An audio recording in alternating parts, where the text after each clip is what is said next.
আপনারা দেখছেন ২১শে সংবাদ। ভোল পাল্টে নতুন সরকারের সাথে মিশে যাওয়ার ফন্দি এঁটেছে এস আলম সহ হাসিনা আমলের বড় বড় লুটেরারা। তবে ছাত্র জনতার দাবি, শেখ হাসিনা পালালেও লুটেরারা টিকে গেলে বিপ্লব ব্যর্থ হয়ে যাবে। অবিলম্বে এদেরকে বিচারের আওতায় এনে সম্পদ বাজেয়াপ্ত করতে হবে। রিপোর্ট মেহেদী হাসানের। সাইফুল আলম মাসুদ চট্টগ্রাম ভিত্তিক প্রতিষ্ঠান এস আলম গ্রুপের এই কর্ণধার ছিলেন শেখ হাসিনার গেল ১৬ বছরের স্বৈরশাসনের সবচেয়ে বড় অলিগার্ক। তবে সরকার পরিবর্তনের সাথে সাথেই তাদের ভুল পাল্টাতে সময় লাগেনি।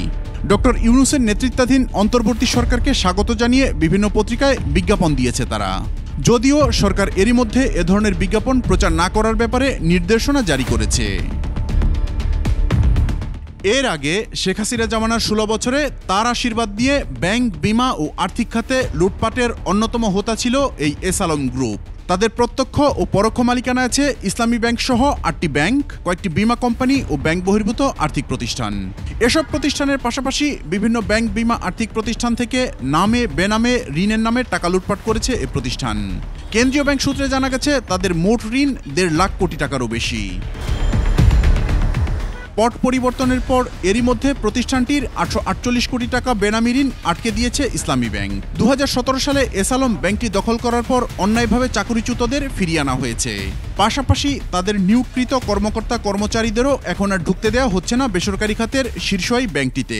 বিক্ষুব্ধ ছাত্র জনতা বলছে, শুধু ইসলামী ব্যাংকই নয়, এই বর্ণচোরাদের সব জায়গা থেকে সমূলে উৎপাটন করে বিচারের আওতায় আনতে হবে। যখন আমরা নতুন করে দেশ স্বাধীন করেছি, স্বৈরাচারের পতন ঘটিয়েছি, তখন অনেকেই ব্যানার পরিবর্তন করে আমাদের সাথে মিশে যাওয়ার চেষ্টা করছে। আমরা এদের বিরুদ্ধে অত্যন্ত সচেতন। যারা ভুল পাল্টেছে তাদের ব্যাপারে বিচার, আমরা তদন্ত সাপেক্ষে বিচার করার জন্য আহ্বান জানাচ্ছি। এবং আমাদের যারা বন্ধু বড় ভাইরা এখন আজকে এই সরকার গঠনের অংশগ্রহণ করেছে, তাদেরকে বলবো যে তারা যেন হুঁশিয়ার থাকে এই সকল সুবিধাভোগীদের কাছ থেকে। যারা ঋণের নামে ঋণ খেলাপি করেছে, তদন্ত এবং আপিল বিভাগের মাধ্যমে সুষ্ঠু তদন্ত করে বের করে তাদেরকে অবশ্যই বিচারের আওতায় নিয়ে এসে এবং লুটপাটের টাকাগুলো বাংলাদেশে ফেরত নিয়ে আসা হবে। এদিকে বিভিন্ন গণমাধ্যমে প্রকাশিত প্রতিবেদন অনুযায়ী শুধু সিঙ্গাপুরেই $1 বিলিয়ন বেশি মূল্যের সম্পদ আছে এস আলমের। আরও কয়েকটি দেশে ছড়িয়ে ছিটিয়ে আছে তাদের সম্পদ, যার সবটাই দেশ থেকে পাচার করে নিয়ে যাওয়া। লুটে নেওয়া এসব সম্পদ অবিলম্বে বাজেয়াপ্ত করার দাবি গণ অধিকার পরিষদের। তারা একদিক থেকে ব্যাংক থেকে ঋণ নিয়েছে এবং এই ঋণ পরিশোধ না করে সেটি আসলে সেই টাকা শেখ হাসিনাকে দিয়েছে, যাতে করে তারা তাদের ব্যবসাকে প্রসার করতে পারে।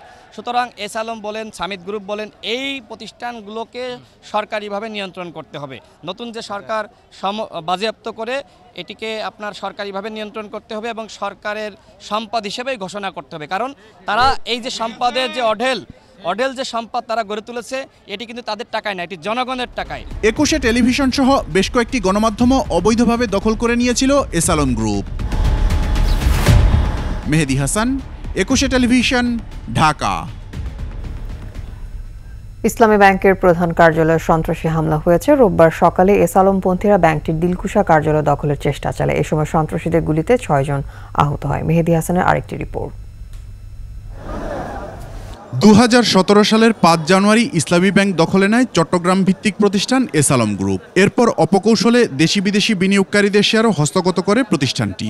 পছন্দের লোকদের নিয়োগ, পদোন্নতি দেয়, বসায় পরিচালনা পর্ষদেও। গত ৫ আগস্ট শেখ হাসিনা সরকারের পতনের পরদিনই এস আলম ঘনিষ্ঠ অনেক কর্মকর্তাকে ব্যাংকটি থেকে বের করে দেওয়া হয়। এমন পরিস্থিতিতে রোববার সকালে তারা আবার সংগঠিত হয়ে ভাড়াটে সন্ত্রাসী নিয়ে ইসলামী ব্যাংকের প্রধান কার্যালয়ে প্রবেশের চেষ্টা চালায়।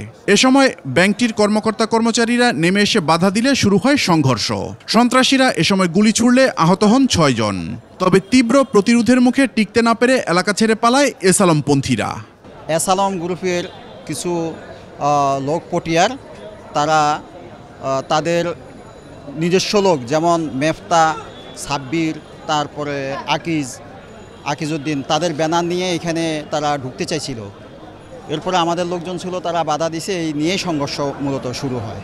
তাদের প্রতিনিধি আমাদের ব্যাংকে ছিল, কিছু লোক আমাদের এই ব্যাংকে আকিজউদ্দিন, মেফতা এরা এবং সাব্বির, আমাদের এমডি এবং বিভিন্ন ব্যাংকে আমাদের লোকেরা যারা মুনাফিক, তাদের নেতৃত্বে এইগুলো কাজগুলো চলছিল। আমরা যখন এইগুলোর বিরুদ্ধে আন্দোলন করছি ব্যাংক সংস্কার এবং দেশের অর্থনীতিকে ফিরে আসার জন্য, তখন তারা সন্ত্রাসী নিয়ে আবার এই ব্যাংকে আমাদের উপরে আক্রমণ চালায়। আমরা তখন তারা আক্রমণ করছে এবং আমাদেরকে গুলি করছে এবং ককটেল ফাটায় বোম্বিং করে তারা পালিয়ে গেছে। ইসলামী ব্যাংকের কর্মকর্তা কর্মচারীরা বলছেন, এস আলম গ্রুপ নামে বেনামে ইচ্ছামতো ঋণ নিয়ে দেশের একসময় শীর্ষ এই ব্যাংকটিকে বড় ধরনের ক্ষতি করেছে। তাই লুটপাটে যারা সহযোগিতা করেছে তাদের আর কোনোভাবেই ইসলামী ব্যাংকে ঢুকতে দেওয়া হবে না। এস আলম গ্রুপ এবং তাদের যে দোসররা আছেন তারা সবাই বিভিন্ন ব্যাংক থেকে হাজার হাজার কোটি টাকা তারা পাচার করেছে। হ্যাঁ, এবং এই ব্যাংকে মূলত ছিল যে ব্যাংকে যে শরিয়া বেসড ইসলামী ব্যাংক ছিল, যে পপুলারিটি ছিল, মানুষের যে গ্রহণযোগ্যতা ছিল, এই ব্যাংকটা ছিল সকলের ব্যাংক। কিন্তু একটা সময় যে এটা একটা নির্দিষ্ট এলাকার এবং লোকের ব্যাংক হয়ে গেছে।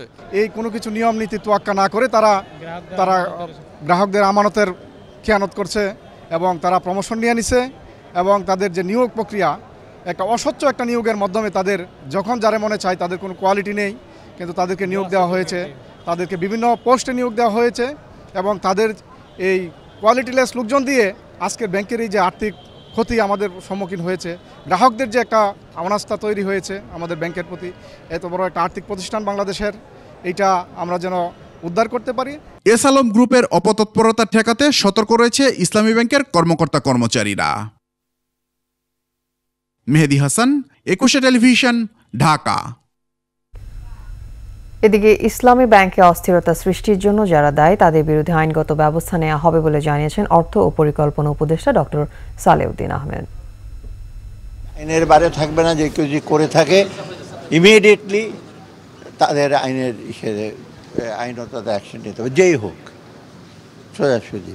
কারণ কে করেছে না করেছে এটা আপাত দৃষ্টিতে যেটা করে থাকে, আমি তো এককালে ম্যাজিস্ট্রেট ছিলাম, ধরপাকড় তো আমাদের সময় তো কম করিনি আমরা, যে করেছে তাকে ধরে, তারপরে কে করেছে না করেছে, কিন্তু যারা ডিস্টার্ব করে ক্রিয়েট করেছে কেউ, নোবডি ইজ অ্যালাউড। জমকালো ও চাকচিক্যময় আয়োজনে শেষ হলো প্যারিস অলিম্পিক 2024। ফ্রান্সের রাজধানী থেকে অলিম্পিকের পতাকা হস্তান্তর করা হয়েছে 2028 সালের আয়োজক লস অ্যাঞ্জেলসের কাছে। হলিউড তারকা অভিনেতা টম ক্রুজের চোখ ধাঁধানো স্ট্যান্ড আর একাডেমি অ্যাওয়ার্ড জয়ী সঙ্গীতশিল্পী বিলি ইলিশের পারফরমেন্সে মন ভরিয়েছে সমাপনীতে থাকা 80,000 দর্শকের। এদিকে গ্রেটেস্ট শো অন আর্থ শেষে পদক তালিকার শীর্ষে যুক্তরাষ্ট্র, তারপরেই রয়েছে চীন। শেষ করছি 21-এর সংবাদ। যাবার আগে ফার্স্ট সিকিউরিটি ইসলামী ব্যাংক পিএলসি সংবাদ শিরোনামগুলো আরও একবার। জাতীয় স্মৃতিসৌধে নবনিযুক্ত প্রধান বিচারপতি, বীর শহীদদের প্রতি শ্রদ্ধা নিবেদন। কর্মবিরতি প্রত্যাহার, কাজে ফিরছে পুলিশ, গুলি চালানোর হুকুমদাতাদের বিচার হবে। নতুন বাংলাদেশ বিনির্মাণে শিক্ষার্থীদের নানা কর্মযজ্ঞ, দেয়ালে দেয়ালে প্রত্যয়দীপ্ত গ্রাফিতি।